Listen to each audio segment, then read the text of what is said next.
ကဲဒီနေ့ကျွန်တော်တို့လေးလာသုံးသက်ကြည့်ခြင်းတဲ့ဇာတ်လမ်းလေးတစ်ပုဒ်ရှိပါတယ်ဒီဇာတ်လမ်းကနေမဟာဗျူဟာဂျိုဒန်တွေးခေါ်မှုနဲ့အနာဂတ်ကိုတိဆောက်ခြင်းဆိုင်ရာတကယ်ကိုစွမ်းတဲ့သင်ခန်းစာတွေရမှာပါဒီမှာမြင်နေရတာကတော့အာနာတိုင်းတီရဲ့စာမိတ်ဘုရင်ပါပဲသူ့ရဲ့နန်းတန်နောက်ဆုံးနေမှာပေါ့ကြောက်စရာကောင်းတဲ့သေမင်းတော်တဲ့ကိုအခေါ်ခံသွားရတာဒါပေမဲ့ထူးဆန်းတာကသူကပြုံးနေတယ်ဗျဖာဖင်းလို့လဲသူ့ရဲ့အဲ့လိုထူးဆန်းတဲ့အပြုံးကိုနားလည်အောင်ဆိုရင်တော့အရင်ဆုံးသူ့တိုင်းပြည်ကိုလွှမ်းပိုးထားပဲကြောက်စရာကျင်းစာအစ်ကိုအကြောင်းသိဖို့လိုလာပါပြီအန်တဲ့တိုင်းပြည်ကအပေါ်ယံကြည့်ရင်တော့ချမ်းသာကြွယ်ဝပြီးစီးပင်နေတာပေါ့ဒါပေမဲ့အဲ့နောက်ွယ်မှာကြောက်စရာကောင်းတဲ့လွတ်ဘချက်တစ်ခုရှိနေခဲ့တယ်လွန်ခဲ့တဲ့မျိုးဆက်တွေအများကြီးတုန်းကပေါ့တိုင်းပြည်မှာအကြီးကျယ်အငတ်ပေးစိုက်တော့အကြီးကဲတွေကကာဗန်နန်လို့ခေါ်တဲ့နတ်ဆိုးတကောင်းနဲ့သဘောတူညီမှုတစ်ခုလုပ်ခဲ့ကြတယ်အဲ့နတ်ဆိုးပြောခဲ့ရတာကတော့မင်းတို့ရဲ့ဘရင်ဟာဂါးနဲ့တိအကျွတ်မဲ့အာနာတဲ့ချမ်းသာမှုတွေကိုရလိမ့်မယ်ဒါပေမဲ့6နှစ်မြောက်ပထမဆုံးနေ့မှာတော့သူ့ကိုတေမင်းတော်စီပူဇော်ရမယ်တဲ့ဆိုတော့ဒီသဘောတူညီချက်ကနေမလွတ်မြောက်နိုင်တဲ့ကျင်းစာတကူဖြစ်လာပြီးတော့ဘရင်ဖြစ်လာတဲ့သူတိုင်းဟာသူတို့ရဲ့ကံကြမ္မာကိုကြိုသိနေတော့အချင်းမကုံငယ်အလွန်အကျွံတုံးဖြုံးကြီးရက်ဆက်တဲ့ဘရင်တွေချီးပဲဖြစ်လာခဲ့ကြတဲ့တန်တရားကြီးချင်းမှာပဲ့မိသွားကြတော့ပေါ့ဟုတ်ပါတယ်ဘရင်တိုင်းကဝိုင်းနေစရာကောင်းတဲ့လမ်းကြောင်းတစ်ခုတည်းကိုပဲလိုက်ခဲကြတာအဲ့ဒါကဘလို့ပုံစံမျိုးလဲဆိုတာတစ်ချက်ကြည့်လိုက်ကြရအောင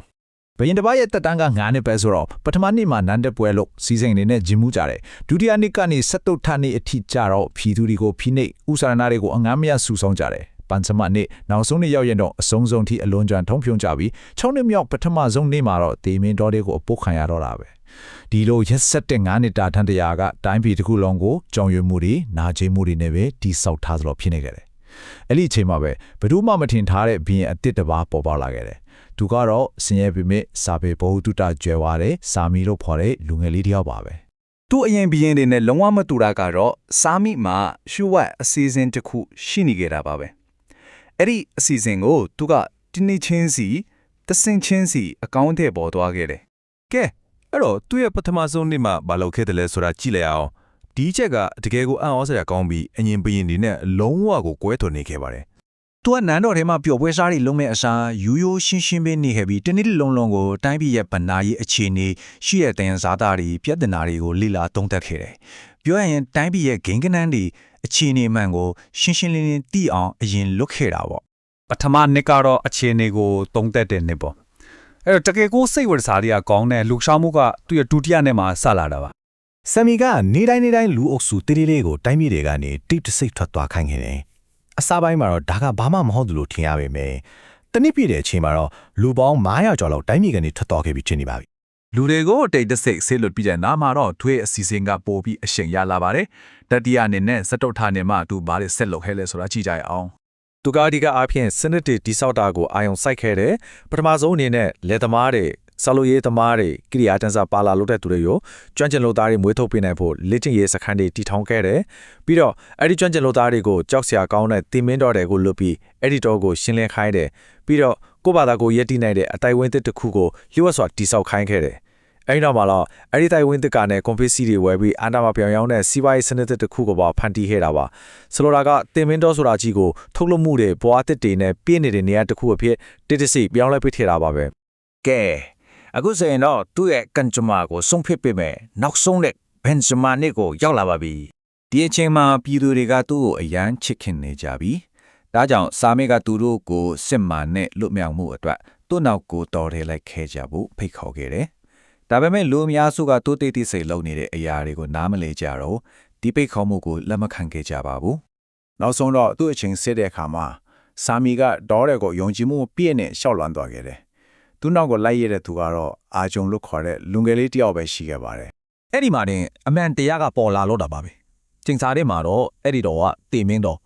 မလွဲမရှောင်းတာတွေအဆုံးတပ်ပေါ့။ဒါပေမဲ့ဆယ်မီအစ်တော့အဲ့ဒီနေရာကသူကိုယ်တိုင်တီဆောက်ခဲ့တဲ့လွမြောက်ချင်းတိုင်းပြီးအစပြုချင်းအစ်စ်တစ်ခုပါပဲ။ပူဇော်ခံရမယ့်နေရာမဟုတ်ပဲလွမြောက်ရနေရာမော်ခဖြစ်နေခဲ့တာပါ။သူ့ကိုကြိုးဆိုဖို့အသင့်ဖြစ်နေတဲ့ရှင်တန်စီကားနေတဲ့တိုင်းပြီးတစ်ခုပေါ့ဒါကြောင့်ဒီဇလန်ရဲ့အဓိကအချက်ကဒါဟာပုံပင်တက်မဟုတ်ဘူးဆိုတာပါပဲဒါဟာတန်တာရေးလွတ်လပ်ခွင့်ကိုဘယ်လိုရယူမလဲဆိုတာကိုလမ်းညွှန်ပေးနေလဲအစွမ်းထက်တဲ့သင်ခန်းစာ9ချက်ပါပဲနဲ့လမ်းမြမေပုံတစ်ခုလိုပါပဲပထမဆုံးသင်ခန်းစာကတော့ကိန်းဂဏန်းတွေကိုရှင်းရှင်းလင်းလင်းသိဖို့ပါပဲစာမိကသူ့တိုင်းပြည်ရဲ့အခြေအနေကိုအရင်ဆုံးလေ့လာခဲ့တယ်လို့ပေါ့ကိုယ့်ရဲ့ဝင်ငွေထွက်ငွေပိုင်ဆိုင်မှုနဲ့ကျွေးမိတယ်ဒီအရာအလုံးကိုတိတိကျကျသိနေဖို့လိုပါတယ် ဒုတိယသင်ခန်းစာကတော့ဝင်ငွေတဲ့ short သုံးဖို့ပါဆာမီကသူ့ရဲ့အစီအစဉ်အတွက်ငွေကြေးရဖို့ရိုးရိုးရှင်းရှင်းနေခဲ့တယ်ဒီလိုပဲမလိုအပ်တဲ့အသုံးစရိတ်တွေကိုရှောင်လိုက်မှကိုယ့်ရဲ့အနာဂတ်လွတ်မြောက်မှုအတွက်ယင်းနှိမ့်နှံဆရာငွေပိုထွက်လာမှာပါ သင်ခန်းစာတော့4နဲ့5ကိုတပေါင်းနဲ့ကြီးလိုက်ရအောင်ဆမ်မီကရှိပေးထားစာတွေကိုစူးစောင်းနေတာထက်ဝင်ငွေစီးကြောင်းအတစ်တဲ့ဖန်တီးတဲ့စနစ်ကိုတိစောက်ခဲ့တယ်ဝင်ငွေရလာတဲ့ကိုတစ်ခုတည်းမဟုတ်ဘဲအမျိုးမျိုးခွဲထားခဲ့တယ်ဒါတွေအားလုံးရဲ့အခြေခံလာပါလဲဆိုတော့ယာရုကုန်ရှင်ထက်တန်ဖိုးတက်လာမဲ့ကျွမ်းကျင်မှုတွေမှာရင်းနှီးမြှုပ်နှံဖို့ပါပဲနောက်ဆုံးသင်ခန်းစာတစ်ခုကတော့သူ့အောင်မြင်မှုရဲ့အဓိကတော့ချက်တွေပါပဲနံပါတ်6ကစူပေါင်းစွမ်းအားရဲ့စွမ်းမှာနေတိုင်းတင်းငယ်တဲ့လှုပ်ဆောင်မှုလေးတွေကိုတစ်ဆိုင်မတ်လှုပ်သွားတာကအချိန်ကြာလာတဲ့အခါကြီးမားရလက်ကြီးကိုဖြစ်ပေါ်စေတယ်ဆိုတာပါပဲပြီးတော့နံပါတ်9 9နှစ်တာဂတိကပုဒီတော့အလျော်အတဲ့မရှိတဲ့ထမှတ်ရတစ်ခုထားလိုက်တာကလှုပ်ဆောင်မှုနဲ့စီကံရှိဖို့တွန်းအားပေးခဲ့တာပေါ့ ဒီဇလန်ကကျွန်တော်တို့ကိုဘာလို့ပြနေလဲဆိုတော့ရှင်းလင်းတဲ့မျှော်မှန်းချက်စီကန်းရှိတဲ့အစီအစဉ်နဲ့ခိုင်မာတဲ့ဂရီကဝတ်ဒေတာရှိရင်အဆုံးသက်တစ်ခုကိုအစားပြုခြင်းအသက်တစ်ခုအဖြစ်ပြောင်းလဲပြစ်နိုင်တယ်ဆိုတာပါပဲဆာမီက9နဲ့အတင်းမှတိုင်းပြည်တစ်ခုကိုတိစောက်ပြခဲ့တယ်ဒီတော့စဉ်းစားစရာကဒီနေ့ကစပြီးဘယ်အရာတွေကိုစတင်တိစောက်နိုင်မလဲဆိုတာပါပဲ